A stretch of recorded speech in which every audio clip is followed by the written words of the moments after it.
seluruh Indonesia, selamat jumpa dengan Om Jo dari kalkunku.com dari Medan. Kawan-kawan, kita akan bercerita tentang kalkun. Mungkin kawan-kawan di sana sini banyak juga yang belum mengenal apa itu kalkun, dan sekarang akan kami jelaskan bahwa kalkun itu bukan seperti image yang pernah mendengar bahwa kalkun adalah ayam hias, tetapi kalkun juga ada yang dikonsumsi. Nah, kita akan membahas soal kalkun yang dikonsumsi. Nah, sekarang akan kita jelaskan bagaimana kalkun berkembang biak, dan sekarang di belakang saya akan saya tunjukkan bahwa telur kalkun sudah ada beberapa di sini, tetapi kali ini masih bercampur dengan ayam hias. Di sini ada ayam batik, ada ayam ketawa, dan sebagainya. Telur-telur ini harus ditetaskan dengan mesin tetas. Nah, seperti yang Anda lihat di sini ada dua mesin tetas. Yang ini yang manual dan yang ini adalah yang otomatis. Yang otomatis ini jumlah kapasitas muatannya sampai 150 butir. Dan ini sekarang ini belum kita gunakan karena kebetulan yang lagi bertelur hanya beberapa jenis kalkun aja. Dan di tempat penetasan yang manual ini kita gunakan hanya untuk 50 kapasitas telur. Dan karena manual, maka setiap hari 2 kali kita harus membalik-baliknya. Artinya digoyang saja begini, pagi kemudian sore. Nah, kenapa kita menggunakan mesin tetas? Karena kita memproduksi ternak, jadi harus cepat perkembangannya. Memang sih agak kasihan juga melihat induk kalkun kalau kita menggunakan mesin tetas. Jadi kalau dia sudah mau mengerang, dia mengerang-erang seperti tercari-cari. Namun kita sudah selalu melihat seperti ayam juga atau itik, kalau diramkan dengan mesin tetas, induk yang akan mengerap tadi kita mandiin aja supaya langsung dia bisa secepatnya kawin lagi dan bertelur lagi. Itulah dia berproduksi. Nah, kawan-kawan sekalian, kenapa harus pakai 2 mesin tetas? Karena kemungkinan kita akan over kapasitas dari kalkun-kalkun yang banyak lagi mengerang. Nanti akan kita lihat bagaimana kalkun yang sedang bertelur dan mengeram di kandang satu. Sekarang akan kita jelaskan kalau kapasitas 50 telur dengan kapasitas 150 berbeda limit waktunya. Yang kapasitas 50 ini yang manual itu 28 hari. Kemudian kalau yang otomatis bisa lebih lama karena dia lebih banyak. Paling ya berselisih 2-3 hari. Tapi yang otomatis ini, kenapa disebut otomatis? Kita tidak menggunakan tangan lagi untuk membalik-balik. Dia nanti secara otomatis akan berbalik sendiri ke depan, ke belakang 3 menit atau 5 menit sekali. Dan di bawah ada air, di atas juga ada air. Nah, seperti ini. Kalau Anda lihat sekarang ada 3 bola di sini. Berarti dia kalau suhunya melebihi dari 38, dia akan mati sendiri lampunya. Karena suhu yang kita minta di sini adalah 38. Karena belum ada isinya, jadi dia masih belum mengambil suhu yang benar. Lalu yang manual ini, kalau Anda lihat di sini ada lubang, sebenarnya ini bukan berfungsi untuk udara keluar, tetapi ini manakala mati lampu atau PLN lagi ngadat, maka di dalamnya akan kita buat lampu teplok. Nah, di sini semprongnya naik ke atas. Itu kegunaannya. Memang sih kita pakai genset, tapi kadang-kadang kalau melebihi dari 2 jam, kebetulan ngadat juga gensetnya, maka kita gunakan lampu teplok. Barangkali itu penjelasan dari 2 mesin tetas ini. Baik kawan-kawan komunitas kalkun di seluruh Indonesia, kembali Opung Jo akan menjelaskan bagaimana kalkun yang baru saja menetas. Ini ada beberapa kalkun. Ini hanya dua macam kalkun. Yang Royal Palm, kemudian yang Bourbon Red. Kalau Anda lihat di sini ada yang agak kekuning-kuningan atau keputih-putihan, itu adalah Bourbon Red. Dan nanti akan menjadi coklat. Kemudian yang agak kehitam-hitaman itu adalah Golden Palm. Nah, ini baru saja berkisar 2 hari. Ini baru 2 hari. Yang paling cantik ini ada yang warnanya coklat sekali. Nah, ini full Bourbon Red. Tidak ada putihnya lagi. Baik, barangkali kita akan segera bergeser melihat kalkun-kalkun yang sudah berusia lebih kurang 1,5 bulan. Mari kita ke sebelah. Nah kawan-kawan, ini adalah anak kalkun yang sudah berusia lebih kurang 1,5 bulan. Di sini berbagai macam jenisnya. Ada White Holland, kemudian ada juga Bourbon Red, ada juga Bronze, kemudian ada juga Royal Palm. Jadi ini makanannya sekarang kita berikan sudah seperti yang dewasa. Kalau yang tadi baru 2 hari, itu baru kita kasih pure pure. Dan sekarang yang 1,5 bulan ini sudah bisa mengkonsumsi sayuran bersama dedak. Baik, sekarang barangkali kita akan melihat lagi perkembangan anaknya yang sudah berusia 2, 3, dan 5 bulan. Silakan.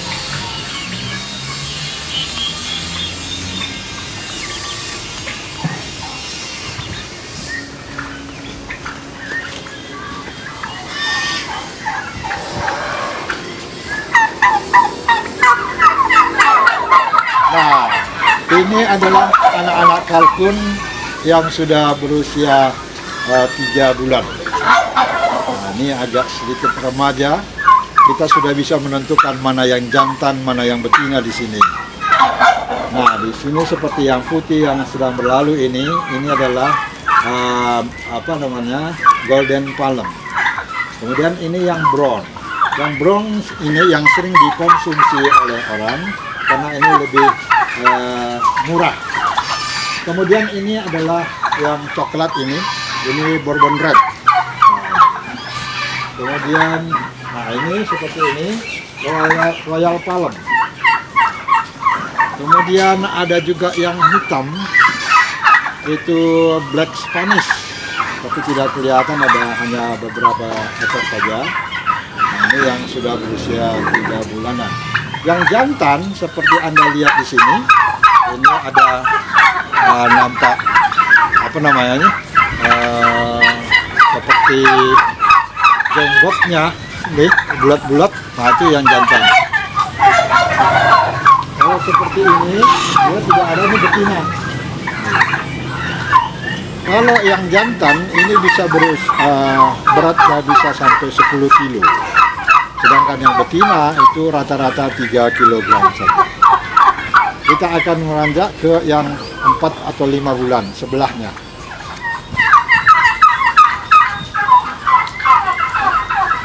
Nah, yang ini yang warna abu-abu, ini namanya blue set. Ini yang ternak hias. Kemudian yang hitam, full hitam, ini Black Spanish. Itulah yang dibuat oleh para pecinta kalkun menjadi ternak hias.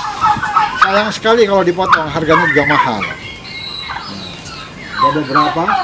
Ini yang brong, ini yang murah. Ini yang brong, ini yang sering dikonsumsi, dipotong.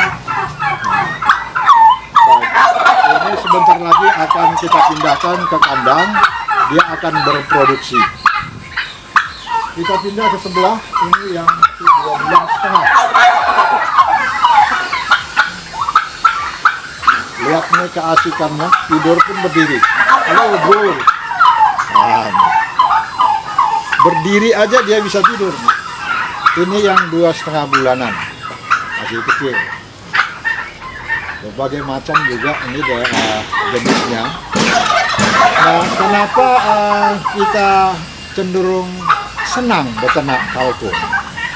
Ternyata setelah kita amati bahwa kalkun ini ada mengandung 20 vitamin.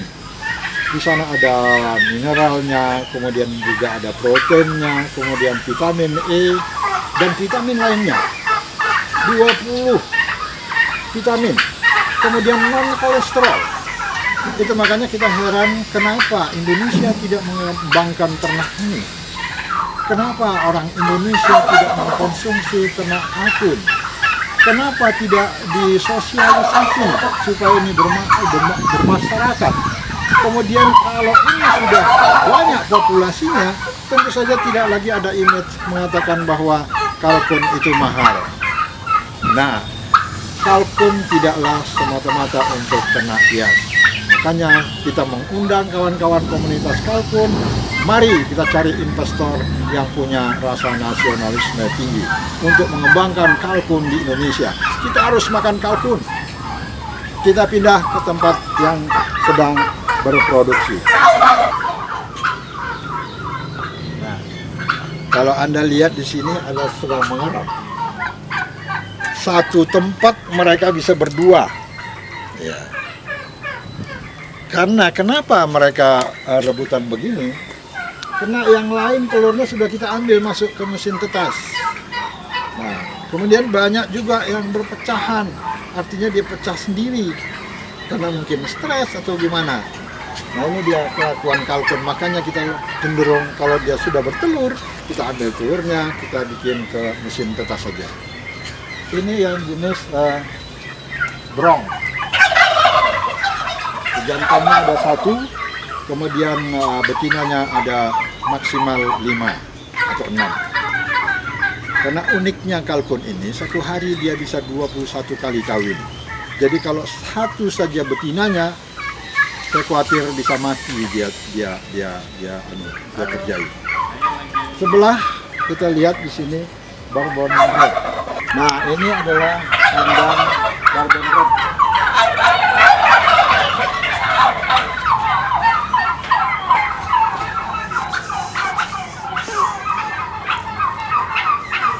Di sini ada 3 yang sedang mengeram. Sama kelakuannya seperti yang tadi. 2 satu kandang, yang 1 aman. Ini jantannya. Ini Bourbon Red yang coklat. Ini juga termasuk kalkun hias, karena agak sedikit mahal. Kita sebelah lagi. Nah, ini adalah kandang White Holland. Ini jantannya sudah tua sekali kayaknya. Jadi bulu-bulu belakangnya juga sudah habis.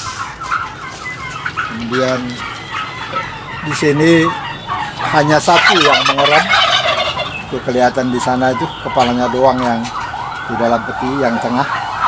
Kemudian 2 ini masih bertelur. Ini White Holland. Ini juga termasuk kalkun hias. Kita ke sebelah lagi melihat yang Black Spanish di paling ujung. Ya, ini adalah kandang Black Spanish. Ini sengaja ada jantannya 2. Tapi jantannya ini pun belum 100% dia ini Black Spanish. Nah, kalau lihat satu indukannya ini, dia dilihat sedang bertelur juga. Nah, itu 2 lagi ngeram. Kelakuannya sama saja. Nah, jadi satu tempat dikeroyok berdua. Tidak apa-apa. Walaupun mereka berdua begitu, mudah-mudahan hasilnya nanti bisa sempurna juga. Bahkan lebih cepat lagi pemanasannya. Kalkun, banyak orang mengira ini kalkunnya keras. Artinya dagingnya alot. Tidak juga. Yang alot itu barangkali seperti kita ceritakan bahwa banyak restoran di kawan-kawan di Pulau Jawa juga yang memasak yang sudah kadaluarsa, tidak bertelur lagi. Tapi jangan dikhawatirkan soal rasanya. Kalau Anda pernah merasakan daging rusa, di atas daging rusa nih kalkun lebih enak.